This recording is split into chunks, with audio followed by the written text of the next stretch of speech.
So, if you haven't heard Guns N' Roses 1 Million, I suggest you look that up before watching this video because, it's pretty important for you to understand what I'm talking about here. And, just understanding my point when I make in this video. Basically, the song is about a small town, or the way I interpret it, I should say, because I think a lot of people have different interpretations about it. But basically, the song is about, to me at least, is about a small town white boy moving to a big city and experiencing culture shock. And within that song, Axl used several slurs and attacked several groups of people in the song. And while I don't condone the songs or the way it was done necessarily, I can kind of understand the idea behind it, because I think what Axl was doing was portraying the mindset of white America at that time. It's very much a product of its time. It's very much a song about a certain group of people that he knew back in the day. And I can say from my own experiences that those kinds of people still exist. I can definitely see the mentality in it. Now, why did I make this video? Well, I was on a walk a few days ago. I like to walk around a lot. I just like to roam. And a thought popped into my head of whether or not the song had aged well or poorly. Because in concurrent with the times, I actually feel that song aged pretty well, all things considered.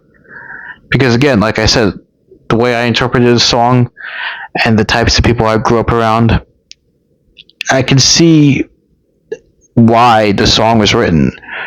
I can see those kinds of people in my day-to-day life. I've met and interacted with these people in my day-to-day life.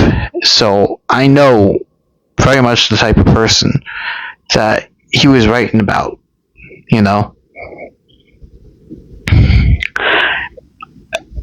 People have said that things have progressed backwards. I guess progressed is the wrong word to use because you can't progress backwards, but things have gone backwards in the past 10 years from 2015. Well, it's 2026 now, but basically, let's just say 2015 to 2026, things have gone backwards entirely. And if you had played a song in 2015, people would rightfully be opposed to it. Nobody wants to hear those words used in really any context.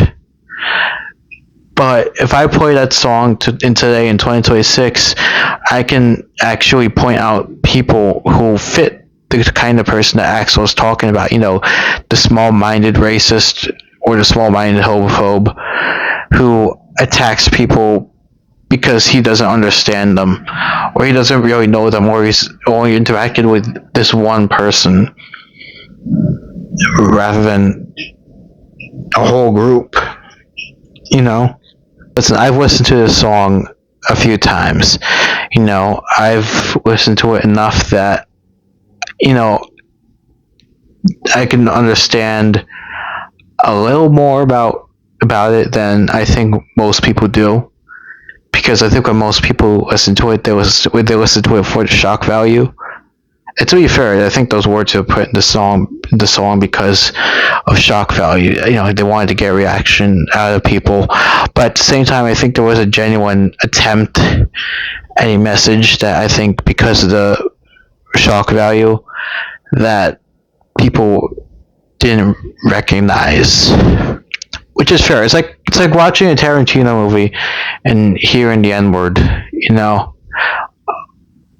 I think that's a poor example, actually, but I think the idea that I'm trying to say is that, Tarantino can make a good movie, but people will mostly notice the N-word because it's used. And again, I'm not trying to defend Tarantino or anything. I'm just trying to make a parallel here. or a connection, I guess. Maybe it's not the best way to put it, but that was the only way I could think of. I mean, Axl Rose has more depth than Quentin Tarantino for sure, by miles and miles and miles. All right, so I was editing the video, and the point I was trying to make when I was talking about or comparing Tarantino and GNR is that Tarantino used the N-word for shock value, the same way that GNR used it for 1 in a million. Tarantino uses the N-word for shock value, to shock the audience, basically. I didn't explain that well when I was making the video, but that's basically the idea that I was trying to get across. So yeah, just wanted to put that out there. But my point is that the person that Axl was describing, maybe it was himself or maybe it was someone else. I think he might have been talking about himself, but at that time. But basically, the person that he was describing in that song still exists in this world. Very much so. Just look at the White House, right? I mean, I think Pete Hegseth is a well-known white supremacist. I think he has like white supremacist tattoos on his body.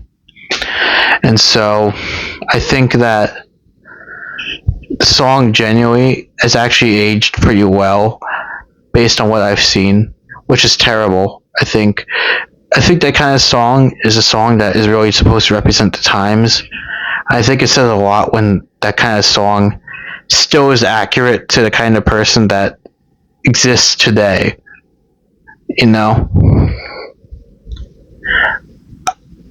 I think I'm really right about that. I really do believe that the song has aged well because it describes the mentality of that kind of person. If the song had aged poorly, I don't think anyone could hear the kind of person that is being described, the hatred of black people or minorities or women or homosexuals, and be able to make the kind of connection that this is the kind of person that he's talking about. Again, I don't know if necessarily that, I would think Axl is a racist, or at least he's not a racist now.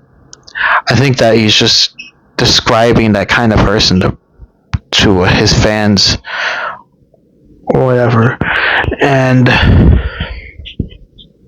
people mistook it as him being racist.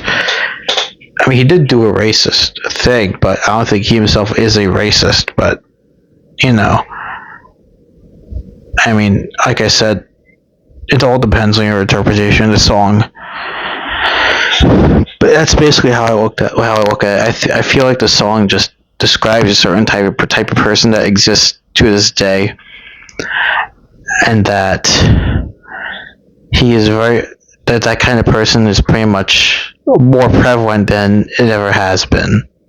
Even considering in 1988 that these views are still much more prevalent because those kinds of people who lived and grew up during segregation or who enforced segregation were still around, right? I feel like that was the kind of person he's describing, and that the kinds of people who live now or who have grown up these days are also like that as well.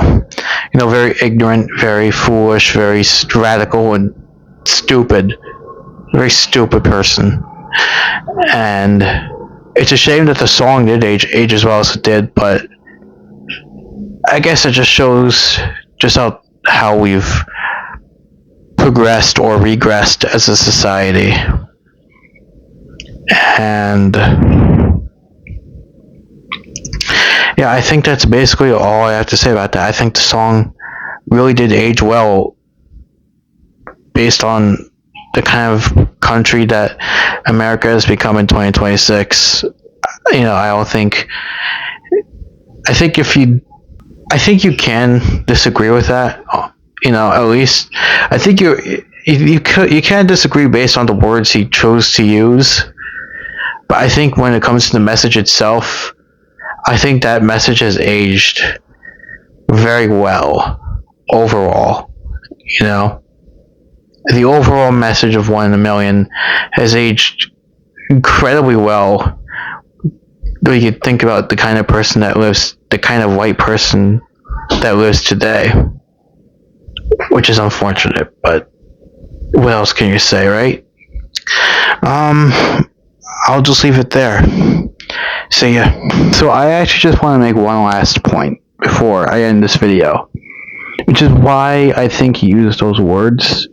And I think the reason why, and I guess I'm just speculating, but I think the reason why he used those words specifically was because he wanted to portray the most accurate version, or give the most accurate representation of, the kind of person he was describing, which was a racist, homophobic asshole in small town white America, as accurately as possible. I feel like when you try and soften the art or soften the message, that certain things are lost in translation. That the only way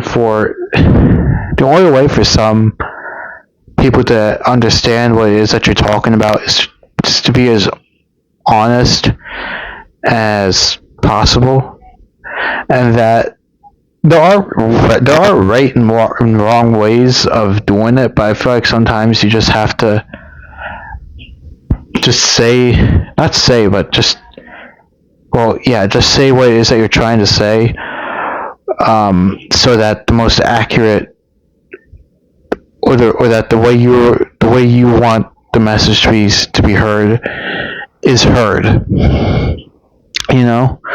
Again, I'm not trying to say that I condone it. What I'm saying is that in order for some people to understand the message, you just have to tell them exactly what it is that you're trying to say. Some metaphors are just lost in translation.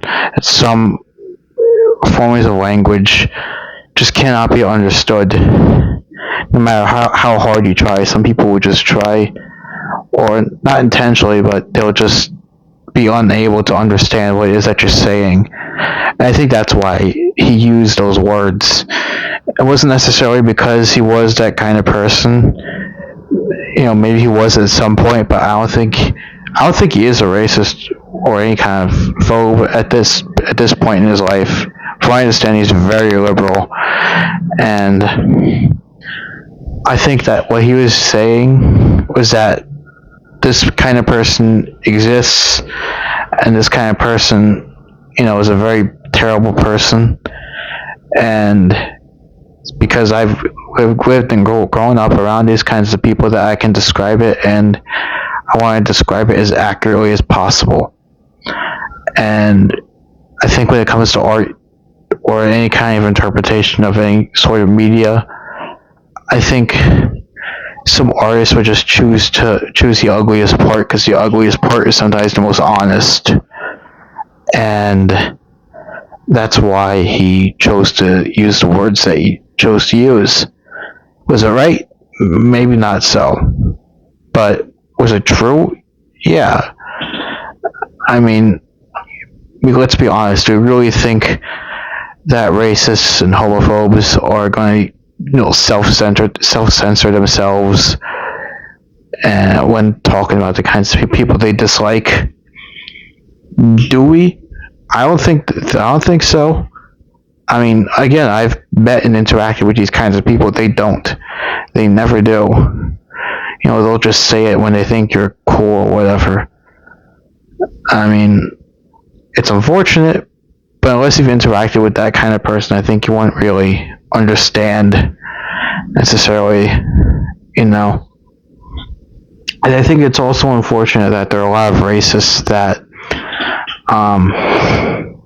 have interpreted the song as kind of like Axel being a part of the Klan or whatever, which is stupid beyond belief. If you ever listen to the whole song, you'll hear the third person where he condemns that kind of shit. But unfortunately, as we know, racists and homophobes, and sexists, they'll dilute every kind of media when they interpret it to benefit them in some way. And I think if you're gonna listen to this song, I think you have to listen to it with the mentality of that he's describing a certain kind of person that exists in this world, and not so much that he actually believes these things. Whether or not you believe that he actually believes these things, I think that's up to you. Again, like I said, I don't personally believe that he does, and I think that's why I interpret it the way that I do, because I don't think Axel, who was influenced by a lot of gay people, whose guitar player, is black, and has worked with another drummer who is also, I think, black or an immigrant. I believe not his wife. I don't think she's his wife, but the people that he surrounds himself with are immigrants.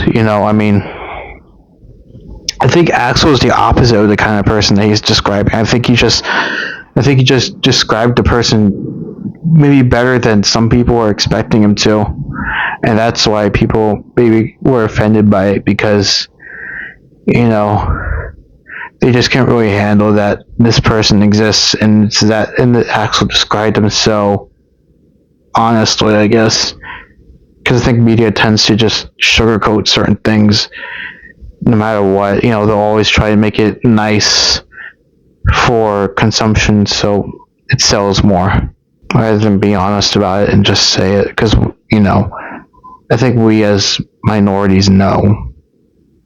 I think we know, but we don't want to, we don't want to be spoon-fed or sugarcoated this idea when we experience it.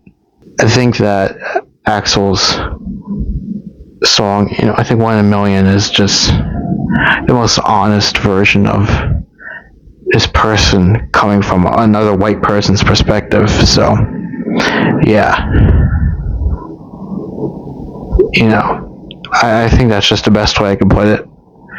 I think I'll leave it there this time, for real. I think I can just let it go and not talk about it now, because I think I've said everything I want to say about it. I'll leave it there, yeah. See ya.